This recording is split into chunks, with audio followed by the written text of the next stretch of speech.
चलिए हमारा नेक्स्ट संघ है। नेक्स्ट संघ है मोलस्का। ठीक है, तो संघ मोलस्का में देख लेते हैं। इसमें लिखा है कि पहला पॉइंट है, मोलस्का संज्ञा जो थी वो सर्वप्रथम जोहानसन वैज्ञानिक द्वारा उपयोग में लाई गई थी। तो मोलस्का जो संज्ञा यूज किया था वो कौन किया था? सबसे पहले जोहानसन। अब मोलस्का में मुलायम शरीर वाले प्राणियों को मोलस्का में शामिल किया जाता है। तो जितने भी सॉफ्ट बॉडी वाले होते हैं जो एनिमल्स, उनको ना इसमें मोलस्का संघ में शामिल किया गया है या किया जाता है। ठीक है, तो मुलायम शरीर वाले। ठीक है, आगे लिखा है, मोलस्का के अधिकांश प्राणियों का शरीर कैल्शियम युक्त कवच में बंद रहता है। इसका एक्सेप्शनल केस, इसका अपवाद है, ऑक्टोपस में अनुपस्थित होता है केवल। बाकी सभी प्राणियों में कैल्शियम युक्त कवच में बंद रहता है शरीर। ठीक है, समस्त मोलस्का का। और अपवाद क्या है? ऑक्टोपस में नहीं होता है, अनुपस्थित होता है। ठीक है, मोलस्का समूह के जीवों का अध्ययन मेलेकोलॉजी कहलाता है तथा इनके कवच का अध्ययन कोंकोलॉजी कहलाता है। तो मोलस्का समूह के जीवों का अध्ययन मेलेकोलॉजी और इनके कवच का अध्ययन कहलाता है कोंकोलॉजी। और ये कैसे जीव होते हैं? इनका शरीर ट्रिप्लोब्लास्टिक अखंडीय वास्तविक देखभाल युक्त होता है। ठीक है, शरीर में सिर, फुट व विसरल मांस पाए जाते हैं। सिर, फुट व विसरल मांस पाए जाते हैं। इनमें पाचन तंत्र में पाचक ग्रंथियां, यकृत व भोजन को चबाने के लिए रेडुला, एक संरचना होती है रेडुला, वो पाई जाती है। और इनका उत्सर्जन किसके द्वारा होता है? उत्सर्जन अंग मेटानेफ्रीडिया या गुर्दे हैं, या किडनी या वृक्क भी बोल सकते हैं। तो मेटानेफ्रीडिया उत्सर्जन अंग है या गुर्दे। और इनका जो रक्त है वो रंगहीन होता है, वह हीमोसाइनिन वर्णक युक्त होता है। हीमोसाइनिन वर्णक पाया जाता है। और इनका जो श्वसन अंग है वो गिल है, गिल के द्वारा ये श्वसन करते हैं। और देख लेते हैं इसके बारे में। और आगे है, इनका इनके शरीर में मुंह, आंखें व टेंटेकल नामक संवेदनांग पाए जाते हैं। तो शरीर, सॉरी, इनके सिर में मुंह होता है, आंखें और एक और संवेदनांग होता है टेंटेकल, वो पाया जाता है। ठीक है, शरीर की पृष्ठ सतह पर बाजू में मेंटल नामक एक कवच पाया जाता है। क्या बोल रहे हो? कुछ बोल रहे हो? हम्म, आगे है, इसमें पानी की रासायनिक जांच करने के लिए ऑस्फेरिडियम या ऑर्गन ऑफ वोजनस पाया जाता है। तो ऑस्फेरिडियम या ऑर्गन ऑफ वोजनस, उसी को बोलते हैं ऑर्गन या ऑफ वोजनस, वो पाया जाता है रासायनिक जांच के लिए। ठीक है, इसमें भी सबसे ज्यादा जो महत्वपूर्ण मोलस्का है, मोती जो होता है परलास्टर, ये आर्थिक महत्व से सबसे ज्यादा महत्वपूर्ण मोलस्का होता है। मोती तो जानते हो ना, मोती। हाँ, परलास्टर ये आर्थिक रूप से, इकोनॉमिकल रूप से बहुत ज्यादा इम्पोर्टेंट मोलस्का होता है। तो यहाँ तक क्लियर है। अब ये आपको ये दिक्कत आ रही होगी थोड़ा सा समझने में, इसका मैं एक डायग्राम बनाता हूँ, अगर समझ में आ जाए तो उससे ज़्यादा जल्दी क्लियर हो जाएगा। 1 मिनट, इसका मैं डायग्राम बनाता हूँ। 1 मिनट, कुछ इस टाइप का इसका डायग्राम होता है, देखिए।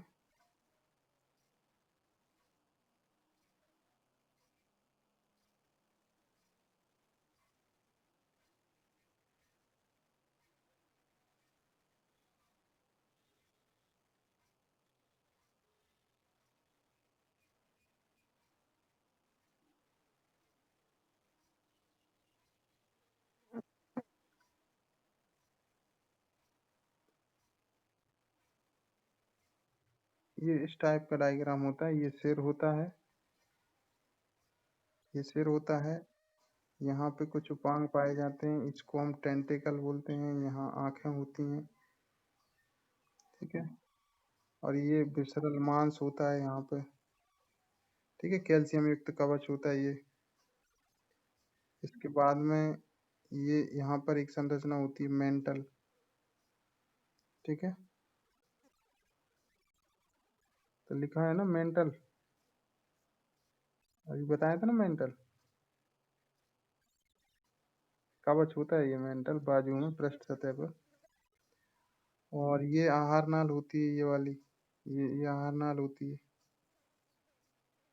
और ये उसका मुंह होता है, यहाँ पे ये मुंह होता है। और यहाँ पे कुछ संरचना होती है, ये इसको हम रेडूला बोलते हैं, चबाने के लिए, भोजन को चबाने के लिए। तो इसको हम रेडूला बोलते हैं। तो और ये जो नीचे वाला जो भाग दिख रहा है आपको, ये तो एक तो ये ऊपर वाला हो गया, एक नीचे वाला भाग होता है, इसको हम बोलते हैं फुट। क्या बोलते हैं? फुट। तो आपको समझ में आ गया होगा शायद, नामांकन भी मैं कर देता हूँ, 1 मिनट। तो ये आहार नाल है, ठीक है। ये सिर है, और ये टेंटेकल, टेंटेकल। और ये आंखें होती हैं यहाँ पे। और ये विसरल मांस, ठीक है। और यहाँ पर एक साइड में मेंटल होता है, मेंटल कवच, ठीक है। ये फुट होता है, ठीक है। तो कुछ ऐसी संरचना होती है। और ये रेडुला होता है यहाँ पे, रेडुला, ठीक। चलिए, तो आगे देख लेते हैं। संघ मोलस्का को 7 वर्गों में विभाजित किया गया है। तो ये इसको कितने वर्गों में विभाजित किया गया है? 7 वर्ग में। देख लेते हैं पहले तो वर्ग कौन कौन से हैं। तो पहला वर्ग है ए प्लेकोफोरा। दूसरा वर्ग है मोनोप्लेकोफोरा। तीसरा है पॉलीप्लेकोफोरा। एंड चौथा है स्कैफोपोडा। और पांचवा है गैस्ट्रोपोडा। और छठवा है पेलिसीपोडा या बाइबाल्विया। और सातवां वर्ग है सिफेलोपोडा, ठीक है। तो 7 वर्ग हैं। अब इनको हम एक एक करके डिटेल में डिस्कस करेंगे। तो चलिए, इसमें भी हम सबसे पहले पहला देख लेते हैं। पहला वर्ग जिसका नाम है एप्लेकोफोरा। तो वर्ग एप्लेकोफोरा, इसमें क्या होता है? इसमें सिर, मेंटल व गुर्दे अनुपस्थित होते हैं। एक जोड़ी गिल उपस्थित होते हैं इसमें। और इसका उदाहरण है किटोडर्मा न्यूमीनिया, ठीक है। इसके बाद सेकंड वर्ग है वर्ग मोनोप्लेकोफोरा। अब मोनोप्लेकोफोरा को देख लेते हैं। तो इनमें सिर, फुट, मेंटल इत्यादि पाए जाते हैं। तो सिर, फुट, मेंटल इत्यादि पाए जाते हैं। इनमें आंखें व टेंटिकल भी पाए जाते हैं। और 5 से 6 जोड़ी गिल पाए जाते हैं। 5 से 6 जोड़ी गिल पाए जाते हैं। और इसका जो उदाहरण है नियोपाइलिना। ये बहुत ज्यादा इंपॉर्टेंट है। इसे आर्थ्रोपोडा और मोलस्का के मध्य की योजक कड़ी कहा जाता है। नियोपाइलिना, ये क्वेश्चन बार बार पूछा जाता है। आर्थ्रोपोडा और मोलस्का के मध्य की योजक कड़ी किसे कहते हैं? तो नियोपाइलिना को कहते हैं। किसको कहते हैं? नियोपाइलिना, ठीक है। अब देख लेते हैं तीसरा, नेक्स्ट वर्ग है पॉलीप्लेकोफोरा। तो पॉलीप्लेकोफोरा में क्या, इसमें देख लेते हैं। तो इसमें इनमें आंखें व टेंटिकल अनुपस्थित होते हैं। इनका कवच 8 कैल्शियम युक्त प्लेटों से बना होता है। इसमें 6 से 8 जोड़ी गिल पाए जाते हैं और इनके लार्वा का नाम ट्रोकोफोर है। ट्रोकोफोर लार्वा बोलते हैं। और इसके उदाहरण हैं काइटोन, जिसको हम समुद्री अभ्रक भी बोलते हैं, और एक और है लेपिडोप्लूरस। ठीक है, ये हमारा वर्ग पॉलीप्लेकोफोरा हो गया कंप्लीट। इसके बाद आगे देखते हैं नेक्स्ट वर्ग। तो नेक्स्ट वर्ग है हमारा, कौन सा है? वर्ग स्कैफोपोडा। कौन सा है? वर्ग स्कैफोपोडा। इसको देख लेते हैं। तो इन्हें इन्हें सामान्यतः एलिफेंट टस्क सेल या हाथी दांत कवच कहा जाता है। एलिफेंट टस्क सेल या हाथी दांत कवच कहा जाता है। इनका शरीर पूर्णतः मेंटल से ढका रहता है, जो दोनों सिरों पर खुला रहता है। इनमें नेत्र, टेंटिकल व गिल अनुपस्थित होते हैं, और इनका जो लार्वा है उसको बेलीजर लार्वा कहते हैं। उदाहरण है डेंटेलियम। डेंटेलियम। ठीक है, और भी हैं लेकिन ये इम्पोर्टेंट है। तो ये हो गया वर्ग स्कैफोपोडा। इसके बाद नेक्स्ट वर्ग है वर्ग पांचवा गैस्ट्रोपोडा। वर्ग गैस्ट्रोपोडा। इसमें देख लेते हैं, यह है शंख वगैरह, शंख और कोणियों का वर्ग है। कोणी और शंख समझते हैं ना, जो समुद्र के किनारे मिलती है देखने को, तो उनका वर्ग है। इसमें विकसित सिर मिलता है, जिस पर नेत्र व टेंटिकल पाए जाते हैं। इसमें कुछ उभयलिंगी सदस्यों में ओवोटेस्टिस नामक एक जननांग पाया जाता है, और साथ में इनका जो लार्वा होता है, इसमें ट्रोकोफोर या बेलीजर लार्वा से विकास होता है। तो दो प्रकार का लार्वा है, उसी को बोल रहे हैं, ट्रोकोफोर को ही बेलीजर बोल रहे हैं। इनमें ट्रोकोफोर या बेलीजर लार्वा से विकास होता है। तो इसके उदाहरण बहुत ज़्यादा इम्पोर्टेंट हैं। तो जैसे कि लिम्पेट है, जिसको हम सीपिया या कौड़ी भी कहते हैं। और इसके बाद है डोरिस है, इसको हम समुद्री नींबू बोलते हैं। और नेक्स्ट एप्लीसिया है, इसको हम समुद्री खरगोश बोलते हैं। फिर इसके बाद है रेनेला, जिसको हम शंख बोलते हैं। ठीक है, तो ये सब इसके उदाहरण हैं। इसके बाद नेक्स्ट वर्ग देख लेते हैं। नेक्स्ट वर्ग है हमारा पेल्सीपोडा। कौन सा है? वर्ग पेल्सीपोडा, या इसका एक और नाम है बाइवाल्विया।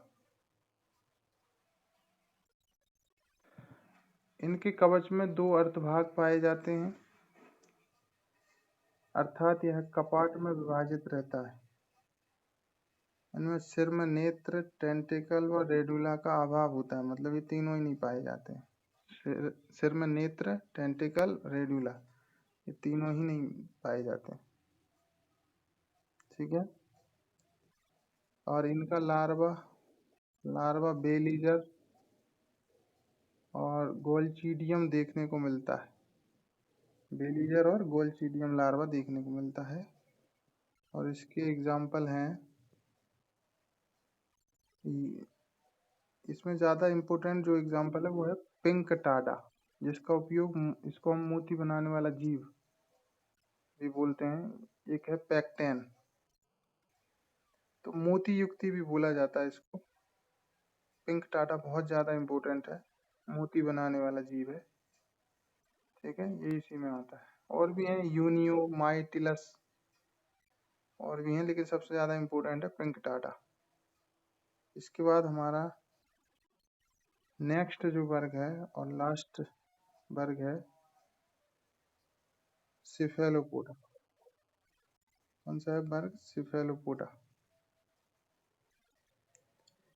इसको देख लेते हैं। इस वर्ग के कुछ सदस्य विशालकाय समुद्री जीव हैं, बहुत विशालकाय, बड़े होते हैं, भारी।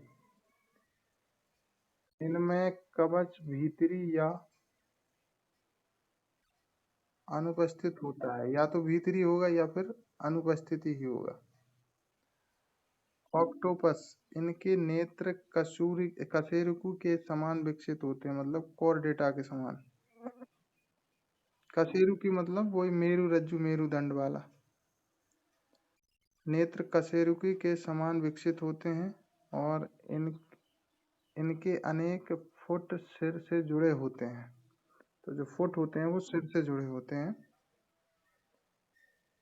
तो इसमें उदाहरण इसके भी बहुत ज़्यादा वेरी वेरी मोस्ट इम्पोर्टेंट हैं। पहले तो इसमें लार्वा अनुपस्थित होता है और इसके उदाहरण हैं, एक तो है ऑक्टोपस जिसको हम शैतान मछली भी बोलते हैं, ठीक है। नेक्स्ट है कटल फिश। दूसरा कौन सा, कटल फिश जिसको हम सीपिया बोलते हैं। और एक है आर्कीट्यूथिस। आर्कीट्यूथिस यह एक विशालकाय समुद्री मोलस्का होता है। 18 मीटर लंबा और 6 मीटर चौड़ा होता है ये। तो बहुत बड़ा विशालकाय समुद्री मोलस्का होता है आर्कीट्यूथिस। तो इस प्रकार हमारा जो संघ मोलस्का था वो कंप्लीट हो गया। इसमें किसी को कोई प्रॉब्लम हो तो बताएं।